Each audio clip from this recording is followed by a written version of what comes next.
Okay, మీరు చేస్తున్న ఈ ఫుడ్ ఇదంతా ఓకే, కానీ ఇప్పుడు రైన్ సీజన్ స్టార్ట్ అయింది. రైన్ సీజన్ అంటేనే దోమలు, ఈగలు ఇవన్నీ ఆటోమేటిక్ గా పెరుగుతుంటాయి. కుక్కలకు కూడా కొంచెం ఇబ్బంది అవుతూ ఉంటుంది, వీధి కుక్కలు ముఖ్యంగా. ఇళ్లలో పెంచే వాటికంటే కొన్ని సౌకర్యాలు ఉంటాయి కాబట్టి వాటికి ఏం కాకుండా చూసుకుంటారు. వీధి కుక్కలకి అలా కాదు.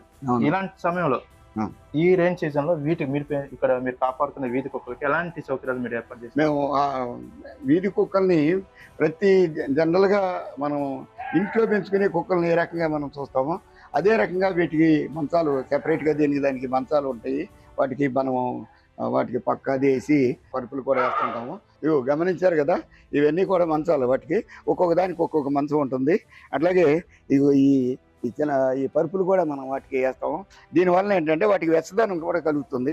అందుట్లో పేషెంట్లు కాబట్టి జనరల్గా వాటికి జ్వరాలు వస్తూ ఉంటుంటాయి. అవి వచ్చినప్పుడు మనం ఇంజక్షన్లు చేస్తూ ఉంటాం. వాటికి ట్రీట్మెంట్ చేసిన తర్వాత కూడా అవి దీనివల్ల ఎచ్చగా పడుకునే దానికోసం అని చెప్పేసి మనం ఇలాంటి సౌకర్యాలు తీసుకుంటాం. అట్లాగే మరి క్లీనింగ్నెస్కి వచ్చేప్పటికి రోజు కూడా ఫినాయిల్, బ్లీచింగ్ అది కూడా పూర్తిగా మనం దీన్ని అప్లై చేస్తూ ఉంటాం. మరి మ్యాక్సిమం మేము చేయగలిగినంత వరకు చేస్తున్నాం. అట్లాగే ఫ్యాన్లు కూడా దాదాపు ఒక 10-15 ఫ్యాన్లు కూడా ఉన్నాయి.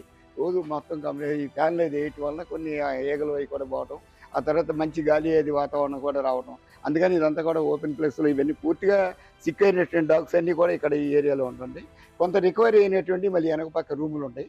ఆ సెపరేట్ ఆ రూముల్లో కూడా వాటికి అన్ని రకాల సౌకర్యాలు కూడా మనం ఏర్పాటు చేసాము. ఆ రూములో పెట్టేసి పూర్తిగా రికవరీ అయ్యే వరకు వెనక పక్కన ఉంటాయి. రికవరీ అయిపోయిన తర్వాత మళ్ళీ వాటిని మనం రిలీజ్ చేయడం కూడా జరుగుతుంది. అట్లాగే కొన్ని క్యాన్సర్ డాగ్స్ ఉంటాయి. క్యాన్సర్ డాగ్స్ వాటికి కూడా మనం వీక్లీ వన్స్ మనం కీమోథెరపీ చేస్తాం. అది బాగా అయిపోయిన తర్వాత ఆఫ్టర్ 1 మంత్ తర్వాత దాన్ని చూసి మళ్ళీ వాటిని కూడా మేము రిలీజ్ చేస్తూ ఉంటుంటాం.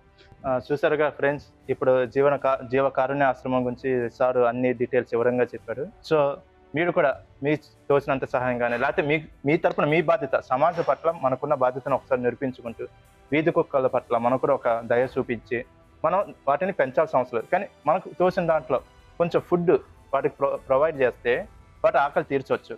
మరొక వీడియోతో మీ ముందుకు వస్తాను. Thank you.